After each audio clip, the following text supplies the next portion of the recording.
चलिए तो बच्चा लोग लास्ट क्लास में जहां थे उसके आगे आज डील करेंगे ह्यूमन रिप्रोडक्शन में।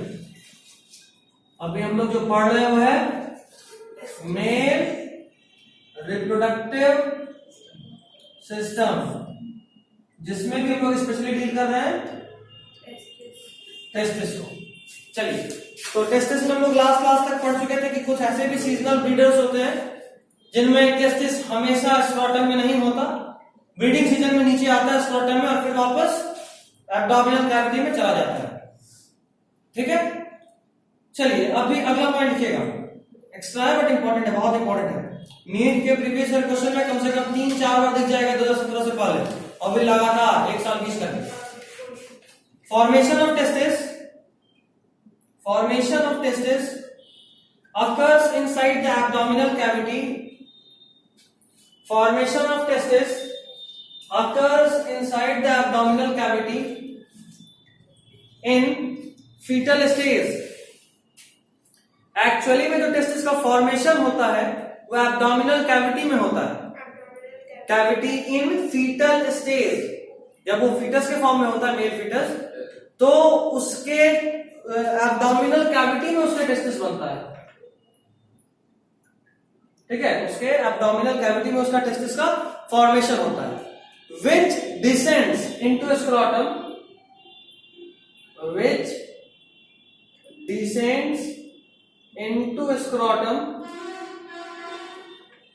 during 7th month of fetal stage.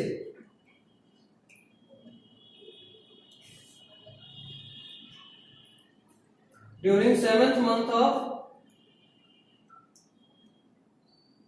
Fetal stage. तो जब फीटस 7 मंथ का हो जाता है तब अगर वो मेल फीटस है तो उसके एब्डोमिनल कैविटी से टेस्टिस उसके स्क्रोटम में आता है। और याद रखना या मत ही याद रखना इसके बाद का पॉइंट, ये जो डिसेंडिंग ऑफ टेस्टिस होता है स्क्रोटम में, ये एफएसएच और टेस्टोस्टेरोन के इन्फ्लुएंस में होता है। ये जो डिसेंडिंग हुआ टेस्टिस का एब्डोमिनल कैविटी से स्क्रोटम में 7th month of fetal stage में, ये एफएसएच और टेस्टोस्टेरोन के इन्फ्लुएंस में होता है। ठीक है, अभी यहां पे तुम लोग में से तो कोई नहीं पूछा, लेकिन मेरे दिमाग में 2 क्वेश्चन आया था। क्वेश्चन नंबर 1, टेस्टोस्टेरोन फीटस में कैसे आया? इसका फॉर्मेशन तो प्यूबर्टी के बाद स्टार्ट होना चाहिए, पहला क्वेश्चन। और दूसरा क्वेश्चन कि एफएसएच फीमेल हार्मोन है, ये मेल में कैसे आया? ठीक है, एफएसएच फॉलिकल स्टिमुलेटिंग हार्मोन जो ओवरी में एग फॉर्मेशन को स्टिमुलेट करता है। ठीक है, तो 2 क्वेश्चन, तो इन दोनों का जवाब हम खुद ही दे लेते हैं। पहला क्वेश्चन कि टेस्टोस्टेरोन इतना जल्दी कैसे आया? तो एक्चुअली टेस्टोस्टेरोन एक बार फीटल स्टेज में आता है ताकि उसका स्क्रोटम में टेस्टिस पहुंच जाए और उसके बाद वो फिर नहीं बनता, फिर प्यूबर्टी के बाद बनता है। ठीक, दूसरा बात, एफएसएच सिर्फ फीमेल में नहीं मिलता, ये मेल में भी मिलता है। और एफएसएच के ओवर एक्टिविटी को मेल में रोकने के लिए एक स्पेशल हार्मोन होता है, इसका नाम है इनहिबिन। क्या नाम है? इनहिबिन। ये इनहिबिन एफएसएच को रोकता है ताकि मेल में फेमिनिन कैरेक्टर्स नहीं आ जाए।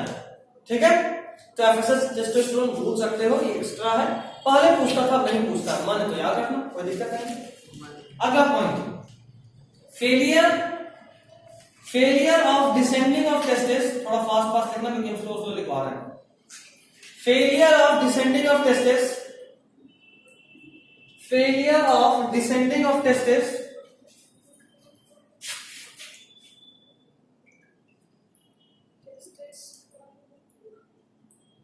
failure of descending of testis in scrotum is called cryptorchidism। cryptorchidism मैंने लिख रखा है, हाँ, is called cryptorchidism। ये भी एक्स्ट्रा है बट बहुत इंपॉर्टेंट है।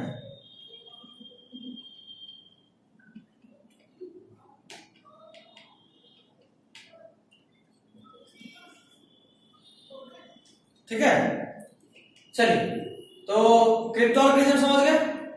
अगर टेस्टिस स्क्रोटम में नहीं हो किसी मेल में तो उसके क्या बोलते हैं? क्रिप्टोऑर्गेनिज्म। और अगर मान कर पाएगा क्या, फिर वो रिप्रोड्यूस कर पाएगा? नहीं, नॉर्मली तो नेचुरली नहीं कर पाएगा। फिर हम लोग सर्जिकली उसके टेस्टिस को एब्डोमिनल कैविटी से निकाल के उसके स्क्रोटम में डालते हैं, and this is known as orchiopexy. याद नहीं रखना है ऑर्किपेक्सी। ऑर्की टर्म को हमेशा टेस्टिस के लिए यूज करते हैं, ठीक है? ऑर्की टर्म को हमेशा ही टेस्टिस के लिए यूज करते हैं। देखो एक चीज यहाँ पे कुछ एक्स्ट्रा भी बताएंगे और कुछ सिलेबस का पार्ट भी होगा। स्क्रोटम का एक डायग्राम बना रहे हैं शॉर्ट में, फटाफट देखना।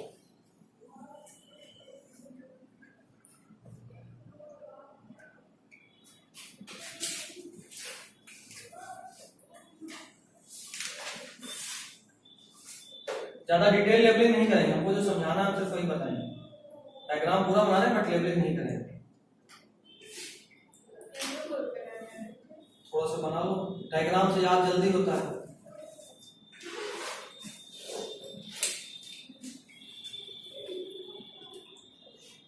स्क्रॉटल सैक पे हर तरफ हेयर्स होगा, हेयर का प्रेजेंस यहां होता है, ठीक है?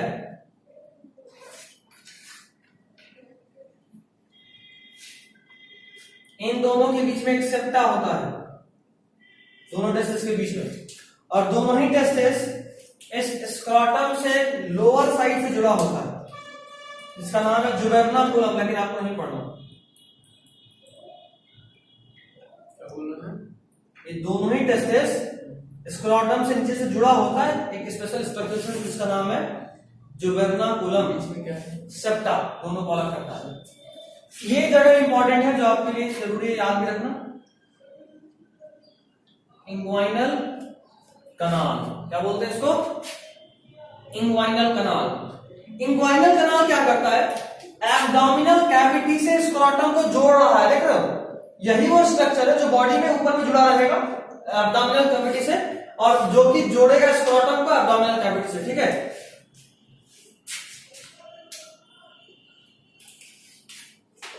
यहां से दो कॉर्ड आता है जो कि ब्लड वेसल, नर्व वेसल ये सब लेकर आएगा, ताकि टेस्टिस को भी सारा न्यूट्रिशन मिलता रहे।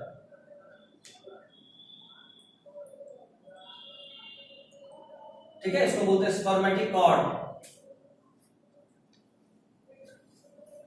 नाम क्यों नहीं लिखा?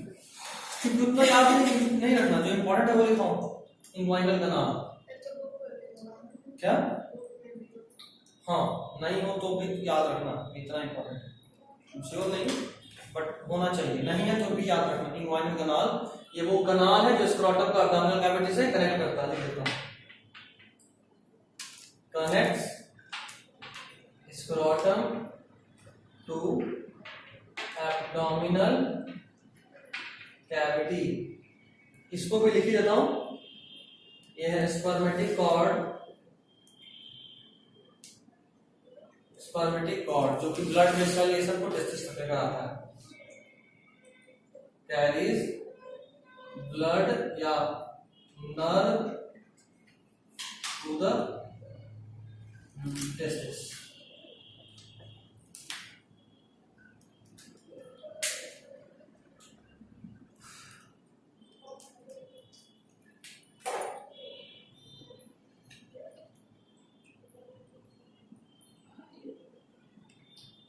ठीक है, बन गया डायग्राम।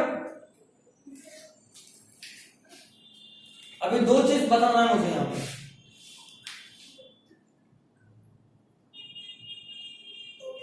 हो गया? कहां पे बताओ? स्पर्मेटिक कॉर्ड कैरीज ब्लड या नर्व टू द टेस्टिस। ठीक है, अभी जरा इसको समझा लेता हूं। देखो, इंग्वाइनल कनाल का काम क्या था बताओ? स्क्रोटम या स्क्रोटल सैक को एब्डोमिनल कैविटी से कनेक्ट करता है। जरा इसका पोजीशन बॉडी में सोचो कहां होगा? जो तुम्हारा पेल्विक एरिया है उसके जस्ट पास में स्क्रोटम पेनिस होगा और स्क्रोटम लगा होगा। अगर एनाटॉमिकली सोचो तो वहां पे क्या होता है? एनस, रेक्टम, और ऊपर चले तो लार्ज इंटेस्टाइन, और ऊपर आए तो स्मॉल इंटेस्टाइन, यही होगा ना? किडनी तो यहां ऊपर हो जाएगा, तो और ऊपर होगा, और ऊपर होगा। कई बार क्या होता है कि लार्ज इंटेस्टाइन का कुछ पार्ट, लार्ज इंटेस्टाइन का कुछ पार्ट यहाँ पे बैरियर होता है, उसको तोड़ता हुआ स्क्रोटम में एंटर कर जाता है, उसी को बोलते हैं हॉर्निया। सुने, हर्निया हो गया, सुने कई बार इसको, हर्निया बीमारी का नाम। लार्ज इंटेस्टाइन का कुछ पार्ट स्क्रोटल सैक में इंटर कर जाता है, इसको बोलते हैं इंग्वाइनल हर्निया एक्स्ट्रा लगनी। ठीक है, क्योंकि नॉर्मल लाइफ से रिलेटेड था इसलिए बताया, ऑलमोस्ट कॉमन है। अभी तुमको कोई बताया ही होगा तो बहुत छोटी होगी, क्योंकि मेन स्पेसिफिक डिजीज है ना स्क्रोटम में, लेकिन हर्निया बट बहुत कॉमन है। पेट में दर्द, दो दर्द बहुत कॉमन है, अपेंडिक्स और हर्निया। होता है, बिल्कुल होता है, ऑपरेट करना पड़ता है, इसको ऊपर लाकर यहाँ पे जाली लगा देते हैं, स्टिच कर देते हैं। ठीक, इसका ऑपरेशन नहीं होगा तो पेन होता रहेगा, क्योंकि ये लगातार इसका प्रेशर बनाएगा। वेट आ रहा है ना ऊपर से, अगर इंटेस्टाइन आ रहा है तो वेट आ रहा है, और ये सेंसिटिव पार्ट है, हल्का भी प्रेशर जल्दी नहीं सुन पाता है। ठीक, चलिए एक चीज, अब देखो इस स्पर्मेटिक कॉर्ड में और इस स्क्रोटम में दो स्पेशल तरह का मसल होता है। ठीक है, स्पर्मेटिक कॉर्ड में और इस स्क्रोटम में स्पेशल तरह का मसल होता है जो कि टेस्टिस के पोजीशनिंग को कंट्रोल करता है। तो बोलो सर टेस्टिस तो पहले स्क्रोटम में, अब इसमें क्या पोजीशन, उसको ऊपर नीचे थोड़ा जाना, अगर ह्यूमन के केस में बात करें तो एक्चुअली ये भी ऊपर नीचे जाता है, लेकिन ये कभी एब्डोमिनल कैविटी में नहीं आता। खुद सोचो, स्पर्मेटोजेनेसिस के लिए कितना टेम्परेचर चाहिए? बॉडी टेम्परेचर से almost 2 to 2.5 degree Celsius come temperature, जो कि हमने लास्ट में पढ़ा। ठीक, दूसरी बात, हम लोग कंटिन्यूअस ब्रीडर है या सीजनल ब्रीडर है? कंटिन्यूअस, मतलब हमारे बॉडी में हमेशा सालों भर स्पर्म बनना चाहिए, और उसके लिए जरूरी है कि सालों भर इस टेस्टिस को बॉडी से 2 to 2.5 degree Celsius come temperature मिले। उससे ज्यादा कम होगा तो भी स्पर्म नहीं बनेगा, और उससे अधिक होगा तब भी स्पर्म नहीं बनेगा। मान लो गर्मी का दिन है, तो मेरा बॉडी पहले से हीट है, बॉडी अगर हीट है तो ये स्क्रोटम का मसल और स्पर्मेटिक कॉर्ड दोनों ही लूज हो जाएगा, और ये जो इंग्वाइनल कॉर्ड है थोड़ा लंबा हो जाएगा, और टेस्टिस बॉडी से थोड़ा ज्यादा दूर हो जाएगा। टेम्परेचर कम हो गया, ठंडे का दिन है, एटमॉस्फेयर ठंडा है, उस वक्त क्या होगा, ये कॉन्ट्रैक्ट करेगा, ये कॉन्ट्रैक्ट करेगा, टेस्टिस ऊपर जाएगा और बॉडी के डायरेक्ट कॉन्टैक्ट में हो जाएगा, तो जाहिर सा टेम्परेचर लगातार मिलता रहेगा। समझ गए बात? चलिए, दो मसल होता है, इसको इसमें जो होता है वो होता है डार्टॉस मसल, इसमें जो होता है क्रीमेस्टर मसल। ये भी पहले पूछा हुआ था रेट में, बट अब एकदम नहीं पूछने का चांसेस है। खैर चलिए अगला है covering of testis.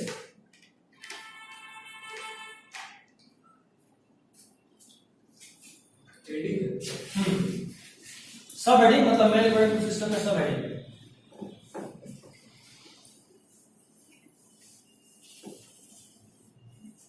Covering of testis, covering of testis, उसका पाथ में सब हम एक साथ ही बता देते हैं, स्पर्म कैसे निकलता है, कैसे बनता है। ऑलमोस्ट ये वाला टेस्टिस वाला पार्ट खत्म ही कर देंगे, नहीं चलेगा 5 मिनट 7 मिनट नंबर है। पता है कि जो अपने फ्रेंड लोगों को बोल रहे थे वहां पहुंचने में 2 क्लास और लगेंगे। खैर चलो पहले एक डायग्राम में इसमें पॉज करके डायग्राम बना लेते हैं, आप लोग साथ में बनाइए फिर समझें। चलिए तो बच्चा लोग, ये टेस्टिस का और पूरा स्पर्म कैसे बना, कहां से कहां तक कैसे पेनिस में पहुंचता है, उसका पूरा पूरा पाथवे के साथ डायग्राम। हमने हेडिंग डाला था लेयर्स ऑफ टेस्टिस, एक था ना, कवरिंग ऑफ टेस्टिस डाले थे हेडिंग। टेस्टिस का 3 कवरिंग होता है। Outer most covering is tunica vaginalis. देखो ये एक सैक लाइक स्ट्रक्चर होता है, कैसा होता है? सैक लाइक, देखो 2 लेयर दिख रहा है, और उस सैक में एक फ्लूइड भरा होता है जिसका नाम क्या है? हाइड्रोसिल। क्या? अब ये जो फ्लूइड है दिस इज हाइड्रोसिल। हाँ, ये सैक लाइक नहीं दिख रहा, सैक लाइक है, और इसमें जो फ्लूइड है उसका नाम क्या है? हाइड्रोसिल।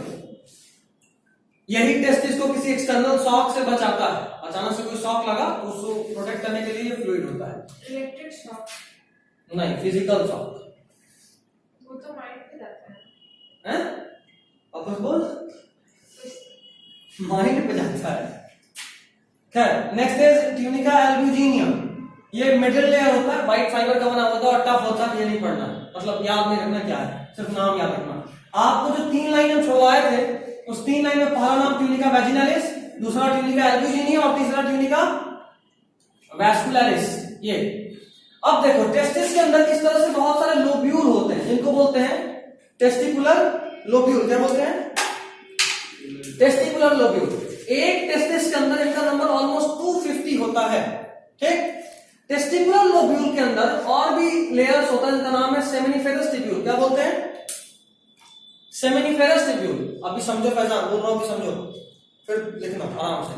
सेमिनिफेरस टिब्यूल, इसके अंदर जर्मिनल एपिथेलियम होता है, और जर्मिनल एपिथेलियम ये ओवरी में भी होगा, वहां एक बनाएगा, टेस्टिस में तो क्या बनाएगा? स्पर्म बनाएगा।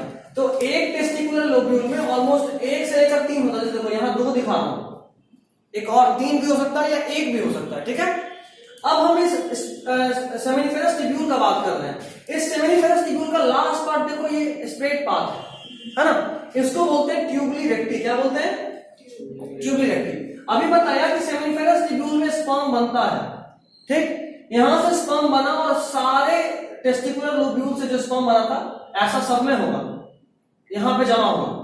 जिस कॉमन स्पेस में जमा हो रहा है उस कॉमन स्पेस का नाम देखो, यहां लिखा हूं, रेड टेस्टिस।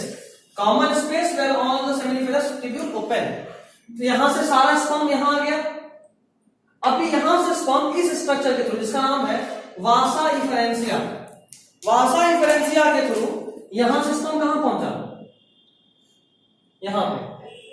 और इस स्ट्रक्चर का नाम है इपिडिडाइमिस। क्या नाम है? इपिडिडाइमिस। तो यहां से स्पर्म आया इपिडिडाइमिस में, और इपिडिडाइमिस जो कि क्वाइल ट्यूबुलर स्ट्रक्चर है, ऑलमोस्ट 6 मीटर लंबा स्ट्रक्चर होता है, लेकिन क्वाइल होता है। ठीक है, लंबा कितना सा याद नहीं रखता, हाँ बहुत लंबा। तो इपिडिडाइमिस है, इपिडिडाइमिस देखो यहां आया। अभी देखो ये जो वासा इफेरेंसिया था वो क्या किया? रेड टेस्टिस से स्पर्म को लेकर इपिडिडाइमिस में चला गया।